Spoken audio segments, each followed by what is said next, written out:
ओम नमः शिवाय। शिवजी सदा सहाय। ओम नमः शिवाय। गुरुजी सदा सहाय। जय गुरुजी।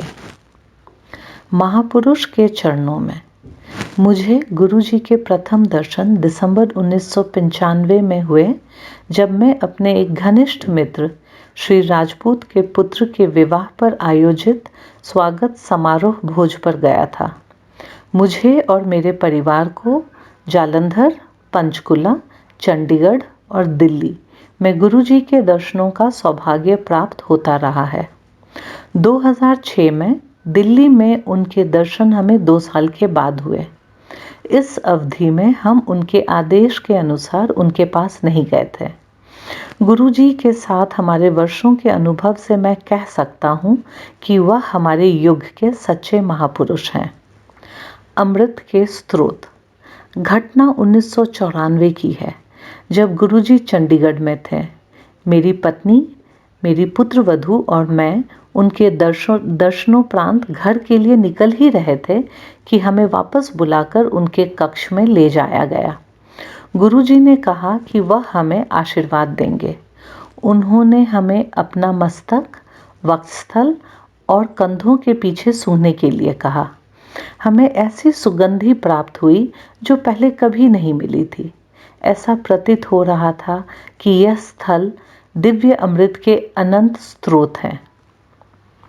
औषधि बिना उपचार। उसी वर्ष मेरे दोनों टखनों में अत्यंत पीड़ा होने लगी।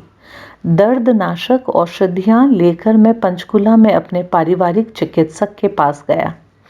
परीक्षण से पता लगा कि मेरे हीमोग्लोबिन का स्तर 13 से 14.1 से गिरकर मात्र 7.2 रह गया था। टखनों की वेदना को भूलकर उन्होंने इस पर ध्यान देने का परामर्श दिया। चिंतित सेक्टर 34 में स्थित सिटी चिकित्सालय और पीजीआई में दिखाया, किंतु कोई लाभ नहीं हुआ।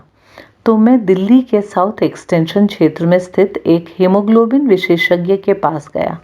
उन्होंने अनेक परीक्षण करवाए और पता लगा कि मेरा ESR 105 था, जो अत्यधिक उच्च माना जाता है। उनके विचार से मेरा निम्न हीमोग्लोबिन का संबंध अस्थियों से था। कोई अन्य विपरीत लक्षणों के अभाव में वह मुझे एक चिकित्सालय लेकर गए, जहां पर अस्थि मज्जा का परीक्षण होना था। जब हमें पता लगा कि यह रक्त कैंसर के लिए है, हम भौंचक्के रह गए। उस शनिवार के दिन मेरे शरीर से 20 से अधिक नमूने एकत्रित किए गए। परिणाम सोमवार की संध्या को पता लगने थे। मैं भयभीत था और मैंने चंडीगढ़ में अपने पुत्र को गुरुजी से मिलकर उनको स्थिति से अवगत कराने और मेरे जीवन के लिए प्रार्थना करने को कहा। आदरणीय गुरुजी ने मेरी पुकार सुनी और कहलवाया कि सब परिणाम अनुकूल आएंगे। उन 2 दिनों में हम अत्यंत चिंतित रहे। परिणाम आने पर हमारे और चिकित्सक सबके लिए अचंभे की बात थी। विशेषज्ञ ने 9 विटामिन निर्धारित किए और इस प्रकार मुझे प्रतिदिन 2 दर्जन से अधिक गोलियां और कैप्सूल खाने थे। अगले दिन मैंने चंडीगढ़ में गुरुजी की संगत में उनको विस्तार में बताया। गुरुजी महाराज ने मुझे सब औषधियां छोड़कर प्रतिदिन 1 गिलास अनार का रस और भ्रमण करने के लिए कहा। मैंने उनके निर्देशों का अक्षरशः पालन किया, किंतु दिल्ली में विशेषज्ञ को कुछ नहीं बताया। 1 माह के बाद जब मैं उस विशेषज्ञ के पास दिल्ली गया, तो मेरी स्थिति में अत्यंत सुधार था। उन्होंने औषधियों की मात्रा आधी कर दी। अगले मास जब और सुधार दिखलाई दिया, तो औषधियां कम से कम कर दी गई। गुरुजी को जब इतने सुधार के बारे में बतलाया गया, तो उन्होंने अनार का रस बंद करने को, जीवन में आनंदित रहने और जब इच्छा हो विस्की पीने को कहा। उनकी दया से मैं उनके निर्देशों का पालन कर रहा हूँ और सामान्य जीवन व्यतीत कर रहा हूँ। मुख्य अभियंता के पद पर मैं पंजाब सिंचाई विभाग में प्रबंध अभियंता के पद से 1992 मैं सेवानिवृत्त हुआ था।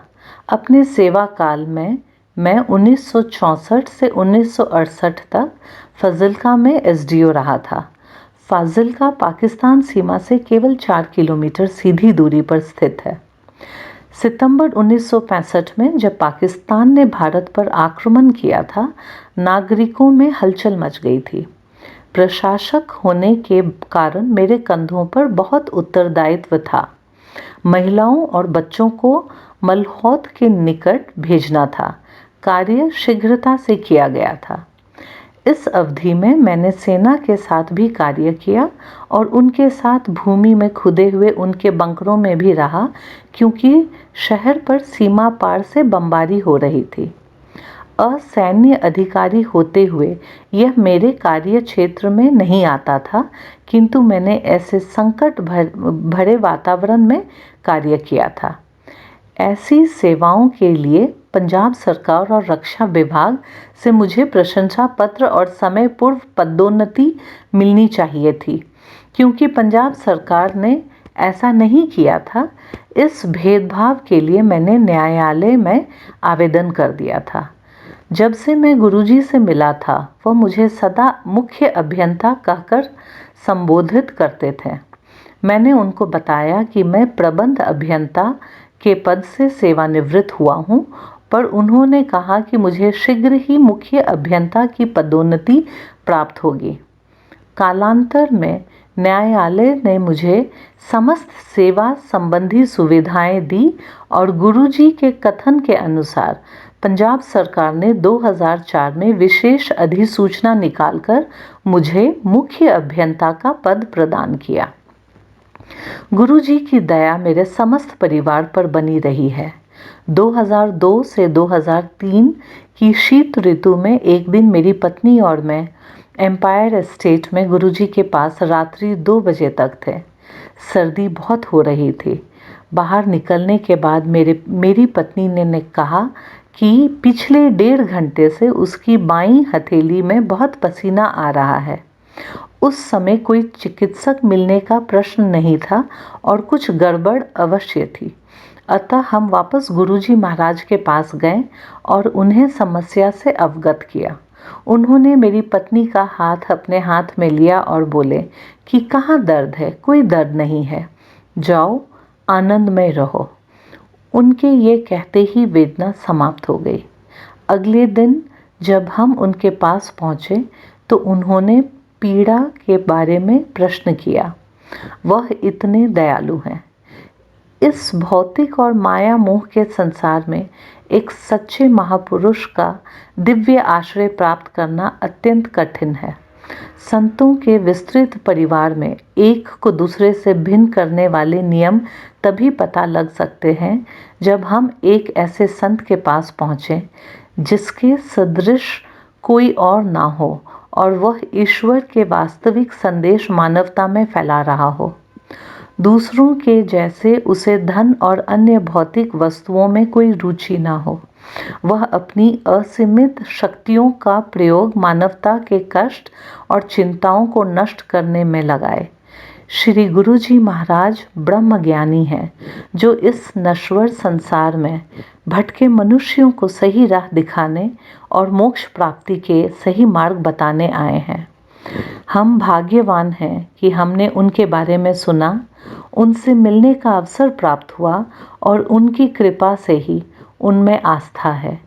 यद्यपि वह मनुष्य रूप में आए हैं, वह मनुष्य नहीं है। वह तो गुरु नानक और शंकर का अवतार है।